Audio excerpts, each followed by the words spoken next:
everyone.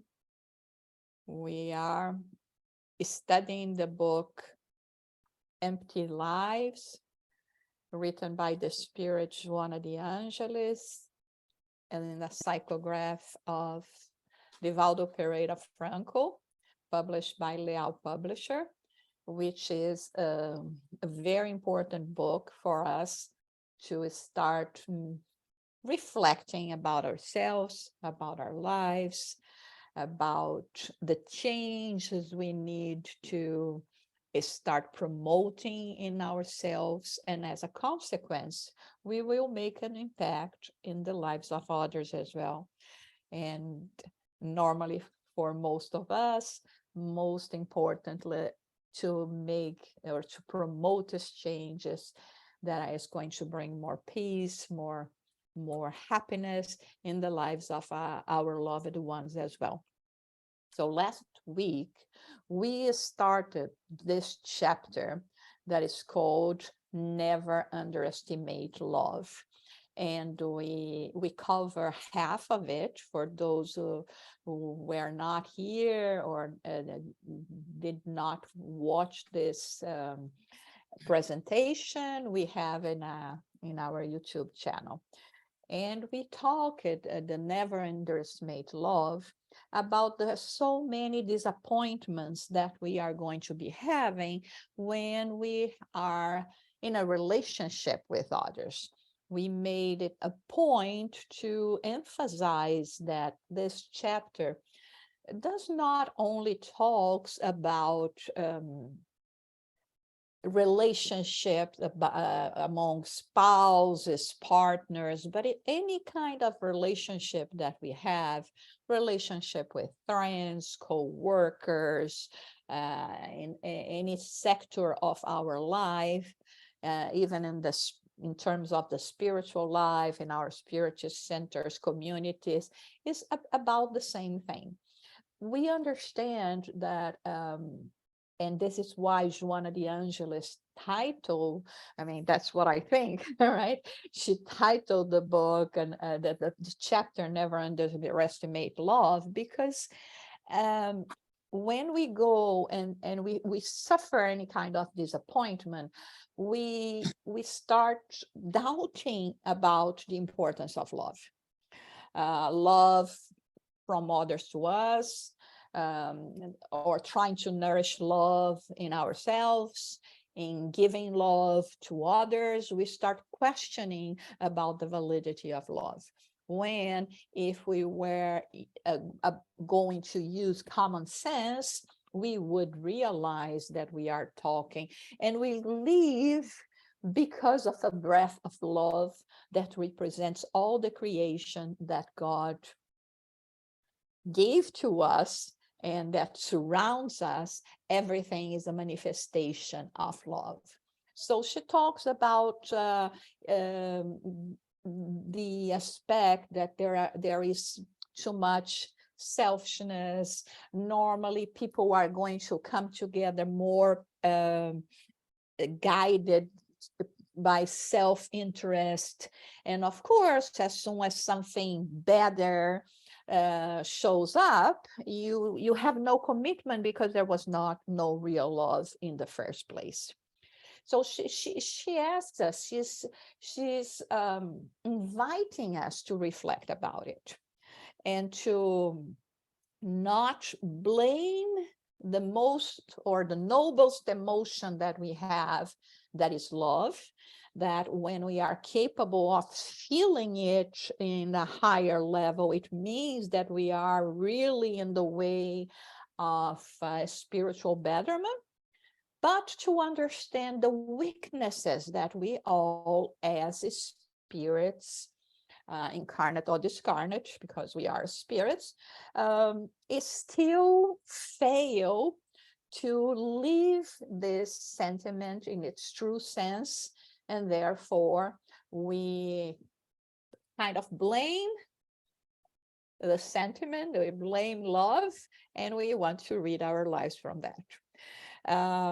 This is a very childish position, because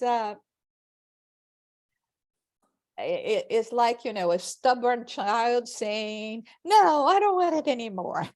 Right? And the following day, or let's say that a child ate too much ice cream, had a headache, a stomach ache, and said, I will never have ice cream again. Right?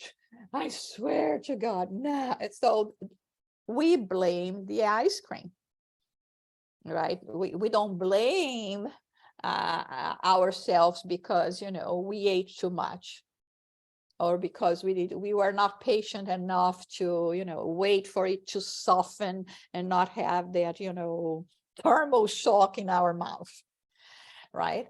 And so we cannot do that. This is a very childish thing, because it's something good. It's something, is the best thing that can happen in our lives. So in continuation, now that she, let's say, she unpeeled completely, everything that was related to that, and our position and our rebellion and our complaining about, love. She showed, listen, you have to pay attention in yourselves. And what are you doing? Because so far we've been blaming others for their behaviors. Oh, that person was not, true to me, and I thought he loved me or she loved me, and she doesn't, or he doesn't, and went about gossiping about me, and all those things. What are you doing? What are we doing? Right? So this comes to the part where she's really going to present to us the essence of love, and invite us to discover it. So she starts with this paragraph: awaken to true love, the kind that illuminates the night of the sentiments and widens the pathway strewn by the distressed. So she already stated, we are talking about true love. It's one that is going to, widen the pathway, will put away any kind of distress. Is capable of illuminating the night. This is a beautiful analogy that she makes, because she is showing that we can be in the darkest of night, but when we are talking about true love, it will not feel like that. So come down from that imaginary pedestal and start walking with those who love in solitude, who look at you, longing for attention, wanting to be with you for at least a moment. Invest in them, those who also yearn for love, who have not even had the opportunity to receive one iota of friendship. Human relationships are an imperative need to live in harmony with oneself. One's neighbors are like us, with the same needs and requirements, awaiting the refining that is indispensable for victory over their lower passions. It's so interesting what she says here, because sometimes, we place all our dreams and hopes in one person. And here again, I'm not talking about, necessarily just romantic love, okay? It can be romantic love, but it can be a friendship. No, this is the person that I want for my friend, is the most popular person in school. And if she's my person, or he, my friend, or if he is my friend, I'm going to, have advantages or this or that, because not necessarily, like we were saying, it comes out of a true sentiment of love. And then we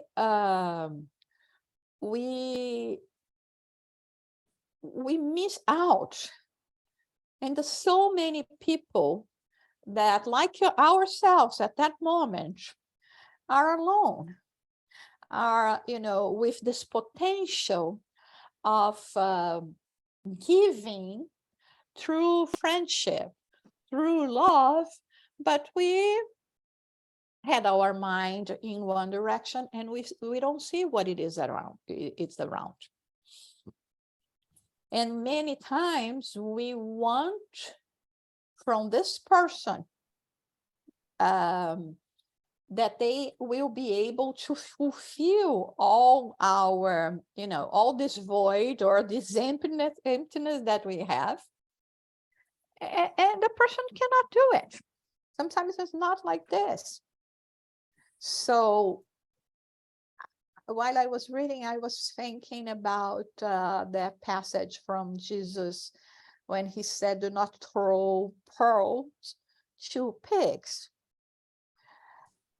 Sometimes this is what we are doing. We showered some people that we think, oh, for whatever reason, mostly as sometimes even for personal interest, with attention, with love, with this and that. They do not reciprocate, and also they do not value what we are doing. And this is when we say to ourselves, oh, it's not worth to do that. And she's saying here, there are so many people that are like you, in need of this kind of attention, in need of this kind of, demonstration of affection.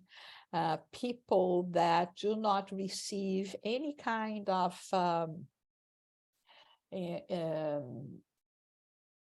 to say, any kind of attention at all, filled with sentiment or appreciation for what they're doing. And so this is what she's inviting us now.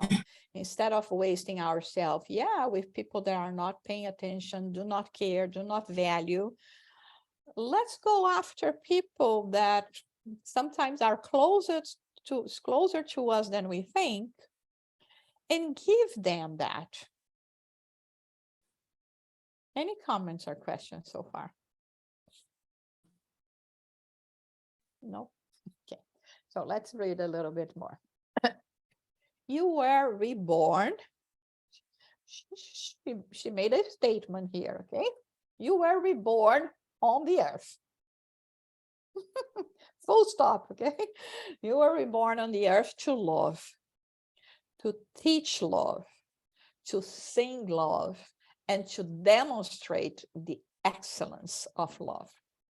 But for now, it is not on the agenda of your evolution to receive it, to adorn yourself with joy, to enjoy its blessings as a beneficiary. Loneliness is your oath of learning, of maturation, of service. Happy are those who understand the duty to help, even when they themselves are in need of help. So come to understand better the meaning of the aid you can give. Let's reflect about what she's saying here, because there can be a misunderstanding. Joanna de Angelis is not trying to say that we are destined to solitude, okay? This is not what she's saying here, that we cannot have a life of relation, that we cannot have a spouse, as partners, live the romantic life, family life. This is not what she's saying here. When she talks about this loneliness, she's referring to our, as human beings in the stage of evolvement that we are, our possibility of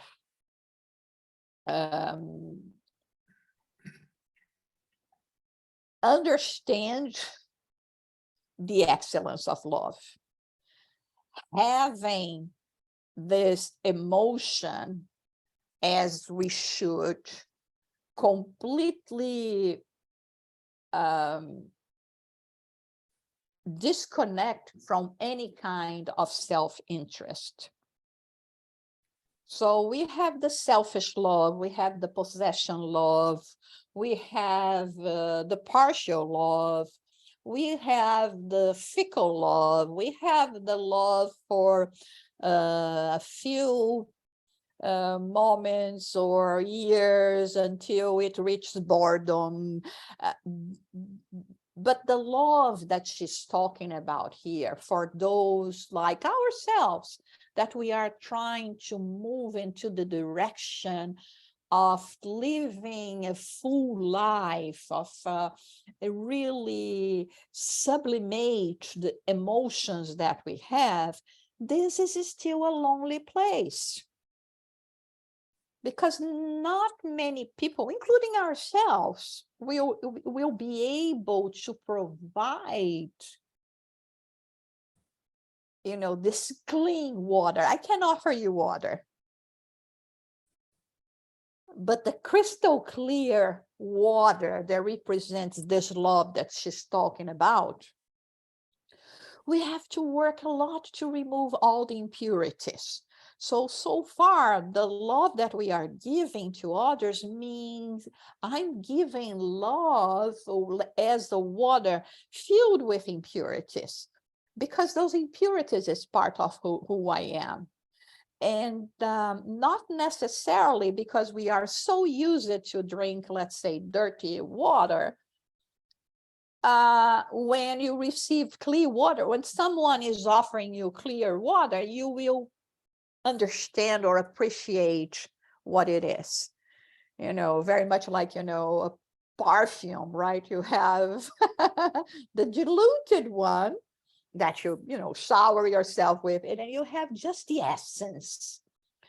But I'm still more worried about the quantity. I don't know, I prefer a big bottle of perfume than, the little one that is just the essence.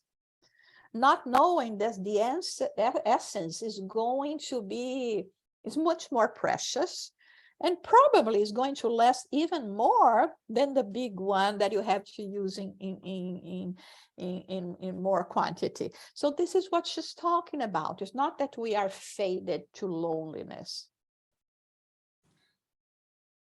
Is that we will not necessarily find the reciprocation of the same kind of clear water in others to offer us, because they do not want to do that. No, because they don't have it.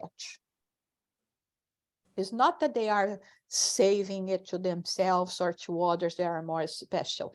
They don't have it. Because when we have clear water, let's say Sonia goes to my house and I say, well, she doesn't deserve a clear water. Let me open my other faucet with the impure water to give her.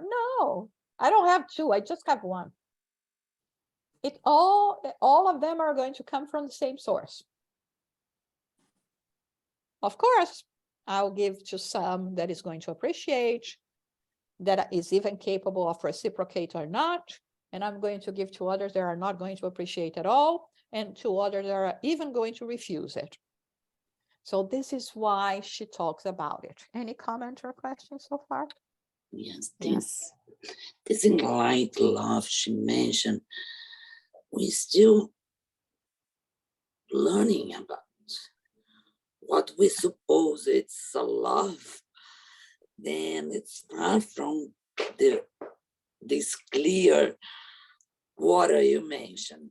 Then it's why she said about this way we feel alone in this way, because it's a build. We need to build things inside ourselves to understand the all meaning of this deep love just mentioned. This is our inner transformation. When we start this path, this way to understand all meaning and the love have between lines, this we are not able to do things in a group. Mm-hmm. We can study and learning and share with others, but this kind of love, it's individual, it's inside ourselves. Yeah. That's why many times we feel alone, but it's the way. We are never alone. We know about things. Okay, so let's go here. Those who see you smiling as if you were filled with joy cannot imagine the hours of sadness and anxiety that you drown in tears pouring from your heart. Nonetheless, love just the same. Do not be disenchanted with love. It is the divine breath supporting life and universal grandeur. Human beings are only now discovering the greatness of disinterested and enduring love and understanding that no one will reach the top of the climb without the help of a Cyrenian soul. I don't know if it's Cyrenian. It talks about here about that man that helped Jesus when he was going in the way, to his crucifixion, and he fell, and the cross was too heavy, and a man, Cyrenian, came to help him carry his cross, and the soldiers for a moment allowed him to do that. So this is what she's talking about here. We cannot shut ourselves to others, to relationships, to friendships, to this kind of opening ourselves and our world to others participate, because we need others in order to be able to reach our goal. We need the support of others. There will come times in our lives that we will be like Jesus was at that moment, completely depleted of forces, thirsty, hurting from the ill way that he was treated, and the sun, and carrying the heavy cross, and that even Christ in one moment showed the need to someone to help alleviate his burden. So this is what she's talking about here. So for us to be disenchanted with this love, it wouldn't be fair for us. So she says, therefore, train your well-being in this time of hardship and loneliness in such a way that the one who underestimates you does not realize that he or she is no longer so important for your happiness.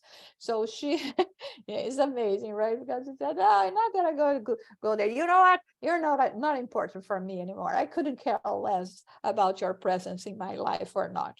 No, because at the end of the day, we are all brothers and sisters, and we all are going to be having noble feelings towards others. Okay, we may need another 2,000 years to do that, but it's in the way. It's what is in store for us. Moreover, remember that in the spirit world, there are deep affections who are dedicated to you, who nourish and help you, never abandoning you under any circumstances. This is another thing, because sometimes we say nobody loves me, nobody cares about me, that whining. Okay, that comes from solitude, and we do understand. We all go through those phases at one point in life. But she's saying here, this is not true. Not even when you felt you were completely abandoned, you're not. There are so many in the spirit world that loves you, that is surrounding you with their affection, that is trying to, give you support to overcome the hardships of love. So we are never alone and abandoned. And if your love is true, remain friends with that one who perhaps disdains you in his or her monetary vainglory. Remember that we said that it's very strange that one day I have, the greatest love for one person, the next day I don't have anything. Even when we talk about enemies, that we say it's said that hatred comes from love, is the love that is ill. So at the core, it is still love. So there should be no reason for us to nourish ourselves with negative emotions if someone could not appreciate what we were trying to provide, to share. You will ascend spiritually, and on that evolutionary path, you will reach your existential goals, and you will stretch out your friendly arms and hands to that loved one who will then bless your help. So like you were saying before, the law is that of progress. We are progressing. Those that do not understand us or do not love us in return now are progressing as well. And there is no way that we can avoid that. It's part of the divine law. And we do not want to stay behind. Stay behind means more solitude, more hardships, more suffering, more emptiness. So this is not what we want to do. But we have to understand that what someone is not capable of giving us now, very much like we in return cannot give to this person or to others as well, because we still do not know, we still do not have, this clear water, so to say. But it's important that we keep on doing our best. And when we are capable of providing, even if the person is lagging behind, we will find a way to be this soul, the Cyrenian soul. Cyrenian, I don't know. Philip, do you know how we call this Cyrenian soul? I didn't check before. Okay. Okay. So we will be that to others. We will be this helping hand. Okay. Now return to the joy of living and of being able to act without counting on the help of the one about whom you deluded yourself yesterday. She's saying, move on. Move on. Don't jeopardize your journey because you suffered this disappointment. You expect something that the other could not provide you. You just have to keep on going and blessing the opportunity that we still have time on our way, and that we have this understanding, and that we can learn from that as well, in order not to behave like this other person in the lives of others, because we could do the same, right? We could be to another person what the disappointment that this person was to us. So return to the joy of living, right? You have more strength and resources than you think. Heroes reveal themselves in times of combat, not in quiet moments of peace. So you see, the spirits, they do believe in us, in our potential. They know that we are, we have the spark of God, that we are children of God. Like Jesus said, you are all God. all gods, right? And so those spirits that are more evolved, they know about it. They know about this potential in us. So we ourselves, in our turn, have to start believing in ourselves. Many times our behavior is, I transfer the responsibility of my happiness to others. So I'm not happy because you didn't take me on vacation. I'm not happy because I said I love you, you didn't say it back. I'm not happy because today you were supposed to bring me flowers and you didn't. I'm not happy because this or that. I mean, your happiness revolves around the actions of others. This is wrong. This is wrong. I'm not happy because I don't have a house I mean, you can have a mansion. You can have everything and still feel empty inside.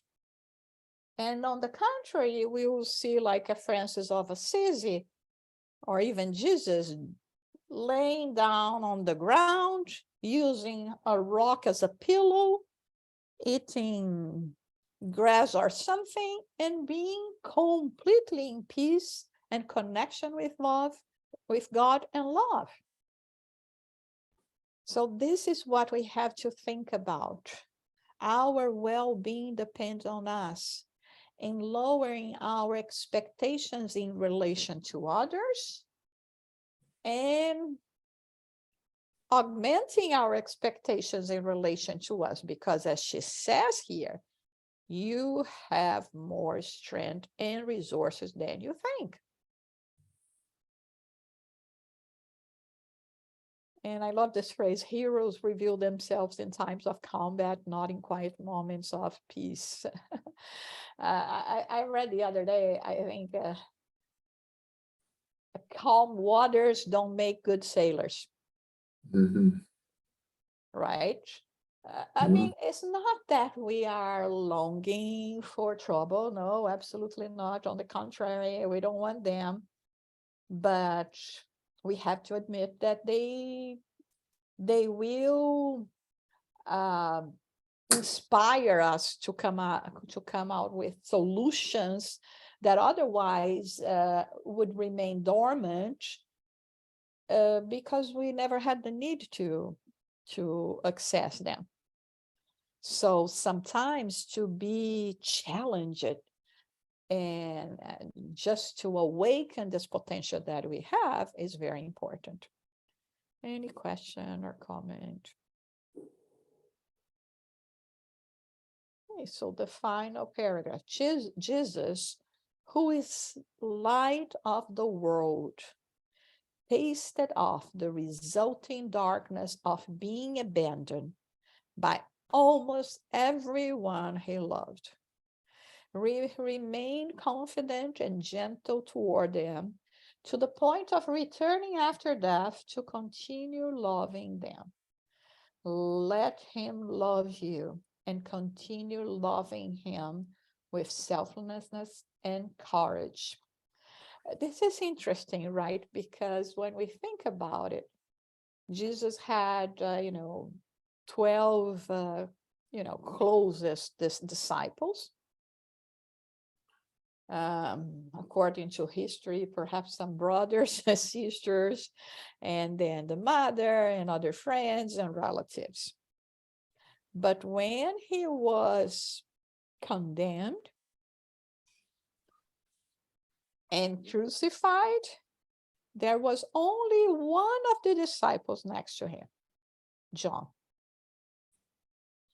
his mother, and of course, the others that were followers and faithful to the teachings that were women.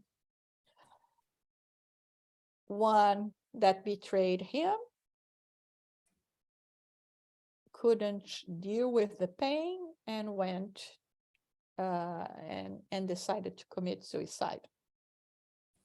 But there we had another 10. One deny, not only one or two, but 3 times being Jesus' friends. And so, if Jesus were in the level that we are, you would say, I resign being the governor of planet Earth, okay? I was there for 30-something years, 3 years, teaching, making miracles, and not even the closest ones that could really know me came to help me in this hour of pain. But no, a noble soul just knows love. Do not know resentment. Do not know hatred. Do not hold grudges. But values the sentiment of love, because when we can say to ourselves,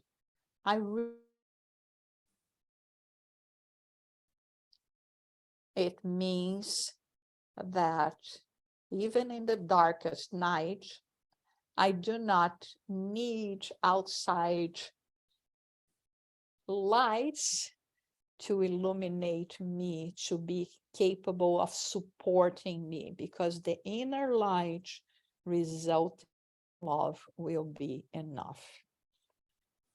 So I think it's a very, very beautiful lesson, and I think it was worth for us to split it in